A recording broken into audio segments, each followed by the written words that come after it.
বাংলা সাহিত্য চর্চা কেন্দ্রের পক্ষ থেকে বাংলা সাহিত্যের সকল ছাত্রছাত্রীকে জানাই আন্তরিক অভিনন্দন। বাংলা সাহিত্য চর্চা কেন্দ্রের পক্ষ থেকে আমাদের আজকের আলোচনার বিষয় আবু সৈয়দ আইয়ুবের ভূমিকা আধুনিক বাংলা কবিতা নামক প্রবন্ধটির প্রাসঙ্গিক তথ্যগুলি হলো: ১. ভালো কবিতা চিনে নেওয়া যায় অনির্দেশ্য বুদ্ধি অতিক্রান্ত শক্তির সাহায্যে, যাকে দার্শনিকরা বোধি বলে অভিহিত করেছেন। ২. যাদের কবিতা সর্ববাদী সম্মতিক্রমে ভালো কবিতার আখ্যা পেতে পারে তারা হলেন হোমার, দান্তে, শেক্সপিয়র, ব্যাস, বাল্মীকি ও কালিদাস। ৩. ডায়ডেনের মতন কবি ও সমালোচক তার সমসাময়িক নগণ্য নাট্যকারকে গ্রিক ও এলিজাবেথীয়দের শ্রেয় মনে করতেন। ৪. ডায়ডেনের মেজার ফর মেজারের ভাষাকে ভুলগার আখ্যা দিয়েছেন। ৫. কাউলির প্রতিপত্তি তার সময়ে মিল্টনের চেয়ে অধিক ছিল। ৬. মিল্টন কাউলিকে শেক্সপিয়র ও স্পেন্সারের তুল্য জ্ঞান করতেন। ৭. কাউলি আজ পড়ে কে অবজ্ঞা ভরে প্রশ্ন করেছেন পোপ। ৮. বড় সাহিত্যিক না হলেও একজন শিক্ষিত ব্যক্তি ছিলেন পিপস। ৯. পিপস অথেলোর নাটকের ইতরতা বরদাস্ত করেননি। ১০. ইংরেজি ভাষায় সবচেয়ে প্রামাণ্য কাব্য সংকলনের সম্পাদক পলগ্রেভ। তার সম্পর্কে কিছু তথ্য: এর রুচি সম্বন্ধে সন্দেহ প্রকাশ করা নিশ্চয়ই মূঢ়তা। ক্যাম্বেলের ১১টি কবিতা ছিল।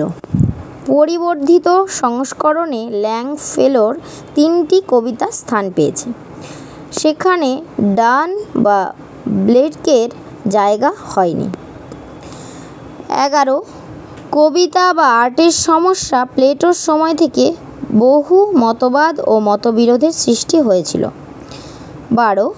চোখের বৈচিত্র্যের চেয়ে মর্মগত ঐক্যের প্রতি অধিকতর মনোযোগী হলে তাকে ৩টি শ্রেণীতে ভাগ করা যায়: পারমার্থিক, সামাজিক, সাশ্রয়ী। ১৩. ১৯ শতকে নন্দনশাস্ত্রে অসম্ভব পরিব্যাপ্তি দেখা যায় হেগেলের ব্যক্তিত্বের ফলে। ১৪. কাব্যের মূল তা প্রকাশ্য রূপে নয়, তা রূপের অতীত কোনো বৃহত্তর সত্তার ব্যঞ্জনায়, বলেছেন এ. সি. ব্র্যাডলি। ১৫.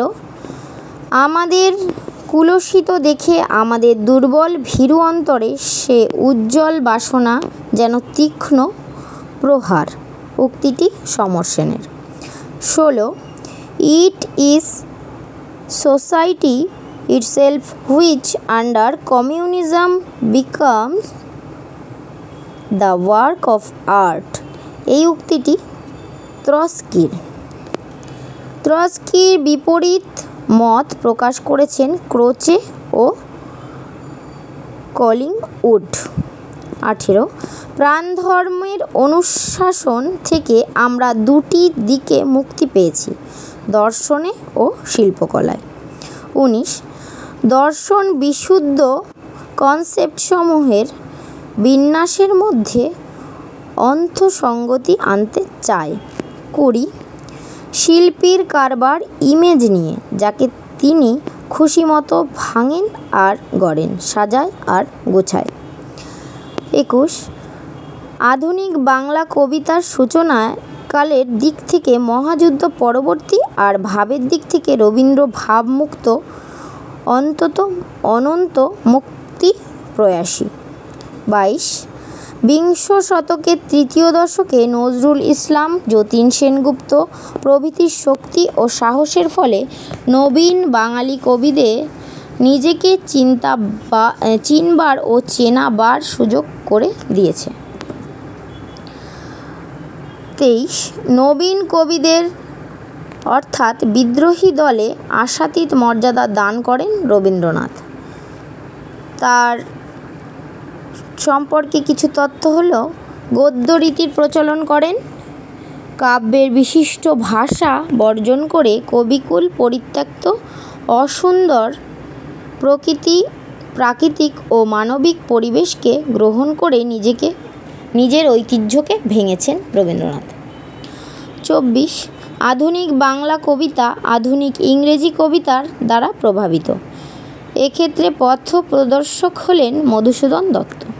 25 অষ্টাদশ শতাব্দীর পর্যন্ত বাংলা কাব্যের দুটি ধারা প্রবাহিত ছিল, বৈষ্ণব ও মঙ্গল কাব্যের ধারা। 26 মঙ্গল কাব্যের দেশজ রূপ ভারতচন্দ্রের হাতে সংস্কৃত হয়ে দরবারি সূক্ষ্মতা, ছন্দচাতুরী ও অলঙ্কার ব্যাসন লাভ করেছিল। 27 মধুসূদনের সময়ে প্রতিষ্ঠালব্ধ ও অনুকরণযোগ্য কবি ছিলেন ভারতচন্দ্র। 28 জনপ্রিয়তার দিকে অঙ্গুলি নির্দেশ করেছিলেন দাশরথী রায়ের পাঁচালী ও রামপ্রসাদের শ্যামাসঙ্গীত। 29 মধুসূদনের ব্যক্তিত্ব গড়ে উঠেছিল সমুদ্রের ওপারে কবিদের কাছ থেকে, হোমার, ভার্জিল ও মিল্টন। 30 রবীন্দ্রনাথ, যিনি প্রাচীন কাব্যের একটি ধারাকে পুনঃ প্রতিষ্ঠিত করলেন, বৈষ্ণব ভক্তি ফিরিয়ে আনলেন, যুক্ত করলেন লেক স্কুলের প্রকৃতি বন্দনা, আমেজ দিলেন উপনিষদীয় আধ্যাত্ম রসের। 31 ইউরোপে ইংরেজি ও ফরাসি সাহিত্যে দুটি বিপরীত আন্দোলনের প্রভাব সবচেয়ে প্রবল, প্রতীকী ও সাম্যবাদী।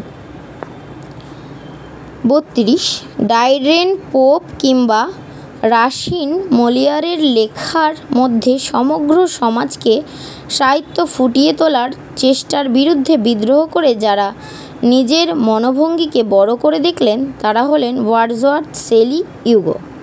33 যিনি মনে করেন সপ্তদশ শতকে নবগঠিত জড়বিজ্ঞানের অভাবনীয় সিদ্ধির ফলে মেকানিস্টিক দৃষ্টিভঙ্গির সর্বব্যাপ্তি হয়ে উঠেছিল, যার সাহিত্যিক পরিণতি ক্লাসিসিজম,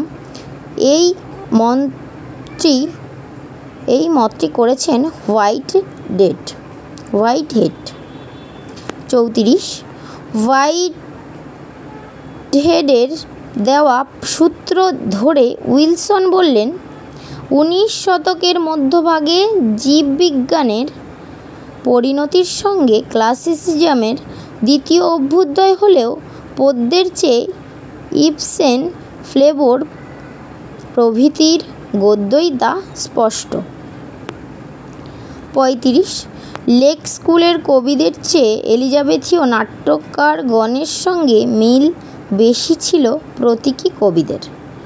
36 প্রকৃতি কবিদের ভাষা ব্যবহারে যে গুণটা বেশি চোখে পড়ে তা হলো তার অভূতপূর্ব নির্বাহুল্য, নিখুঁত শব্দচয়ন, বাক্য নির্মাণ এত ঘন যে এলিয়টের পক্ষে সম্ভব হয়েছে আস্ত একখানি উপন্যাসকে পোর্ট্রেট অফ এ লেডির মতো ছোট কবিতায় সন্নিবিষ্ট করা। 37 কোনো এক জনপ্রিয় মাসিক পত্রিকার সম্পাদক বিষ্ণুদের একটি কবিতা অর্থবিভ্রাটে পড়ে সেটাকে 64 বার পড়েছিলেন। 38 পত্রিকার সম্পাদকেরা কবিতার বাহুল্য বর্জনের অজুহাতে সিনেমার প্রযোজকদের কাটিং পদ্ধতি অনুসরণ করে কাঁচি চালায়। 39 ছেঁটে ফেলা অংশগুলি পাঠককে নিজেকে পূরণ করে নিতে হয়, না হলে তার তিব্বতীয় মন্ত্রের মতো শোনায়। 40 এই পদ্ধতি বিষ্ণুদের ক্রেসিডা বা জন্মাষ্টমীর মতো অর্থপূর্ণ কবিতায় চরিতার্থতা বিস্ময়কর। 41 সিম্বলিজমের সংজ্ঞা দিতে গিয়ে উইলসন বলেছেন, it is an attempt by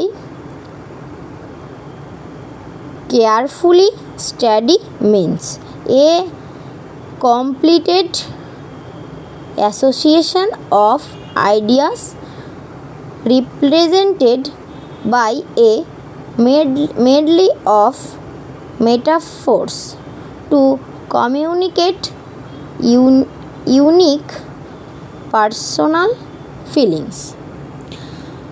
42 সমাজ প্রদত্ত আভিধানিক নির্দেশকে বিলুপ্ত করে ভ্যালেরি, এলিয়ট, ইয়েটস প্রমুখ কবিরা কাব্যলোকের চারিদিকে অখণ্ড শূন্যতা রচনা করেছেন।